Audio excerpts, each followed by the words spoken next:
A flight attendant slaps a black billionaire, dismissing him as an entitled passenger.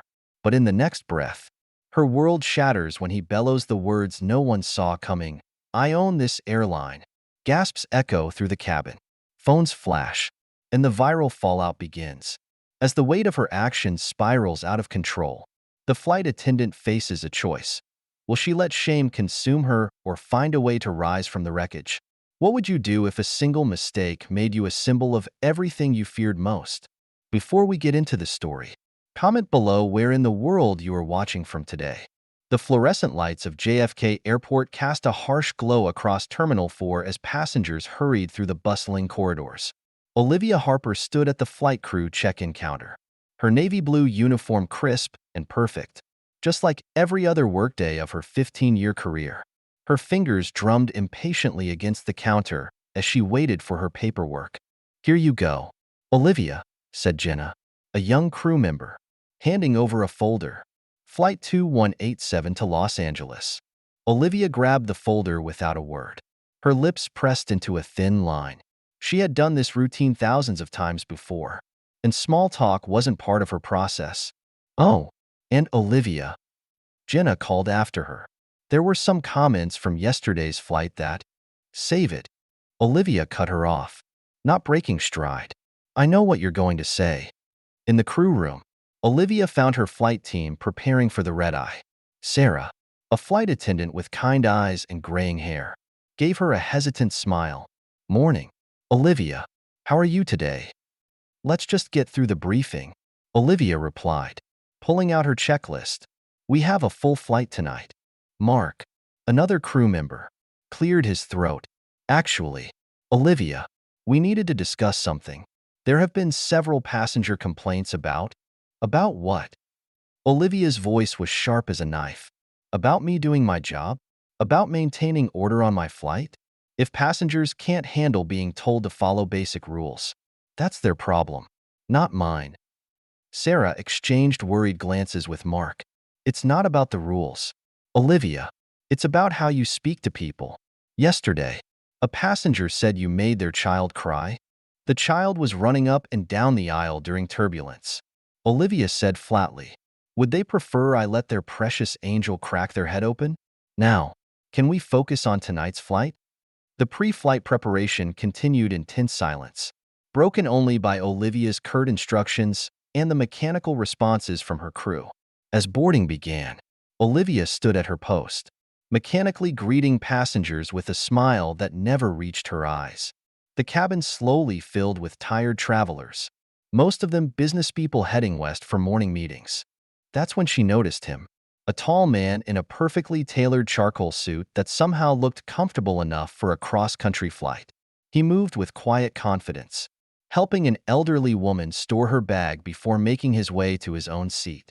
Several passengers nodded in recognition, but he responded with simple, genuine smiles rather than the self-important preening Olivia was used to from business executives. "Excuse me," he said politely as he approached her, his voice warm and measured. "Good evening." Olivia barely glanced at him, gesturing vaguely toward the back of the plane. "Keep moving, sir. We need to maintain boarding flow."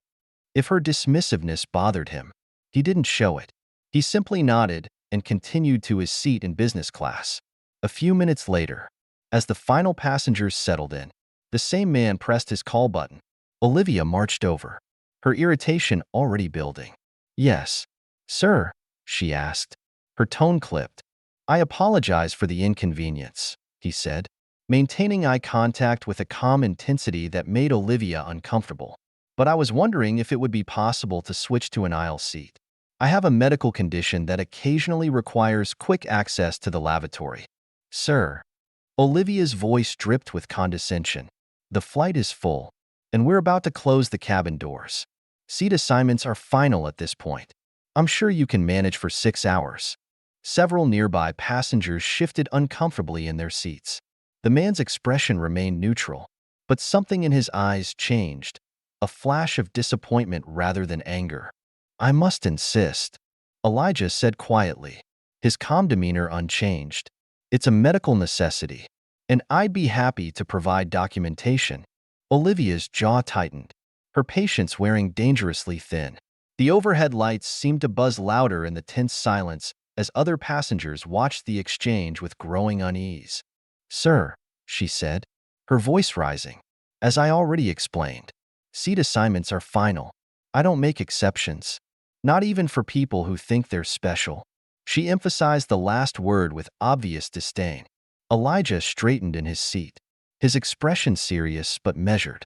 "I understand policies exist for a reason, but surely there's room for compassion when medical needs are involved." That was the match that lit the powder keg. Olivia's face flushed red as years of pent-up frustration erupted. "Oh, here we go," she announced loudly, causing several passengers to flinch. "Another self-entitled businessman who thinks the rules don't apply to him. Let me guess, you're used to getting your way with just a flash of your platinum card?" The cabin grew deathly quiet. A young woman in the row behind Elijah had her phone out, recording the confrontation. Sarah, another flight attendant, took a hesitant step forward but stopped when Olivia shot her a warning glare. "Ms. Harper," Elijah said softly, reading her name tag. "I mean no disrespect. I'm simply asking for reasonable accommodation." The crack of palm-meeting cheek echoed through the cabin like a thunderclap. Several passengers gasped. Olivia stood there, her hands still raised, her own eyes wide with shock at what she'd just done. Elijah's head had barely moved from the impact, but a red mark was already forming on his cheek. For what felt like an eternity, nobody moved. The only sounds were the distant hum of the engines and the subtle clicks of phone cameras capturing the moment. When Elijah finally spoke, his voice was quiet but carried clearly through the silent cabin. "I own this airline." The words fell like stones into still water, ripples of whispers spreading through the cabin as more phones emerged to record the scene. Olivia's face drained of color, her hand dropping limply to her side as the full impact of her actions crashed over her. "Oh my God," someone whispered from the back. "That's Elijah Grant." Another passenger said, "He's the CEO of Grant Airways." Sarah finally broke from her shocked stillness and hurried forward. "Mr. Grant, I am so sorry," she stammered, positioning herself between him and Olivia, who stood frozen in place, her whole world crumbling around her. Mark appeared at Olivia's elbow, gently but firmly taking her arm. "Come with me," he murmured, leading her toward the front of the plane. She moved like a sleepwalker, her eyes still fixed on Elijah's calm face. The red mark on his cheek stood out starkly against his dark skin, a damning testament to her loss of control.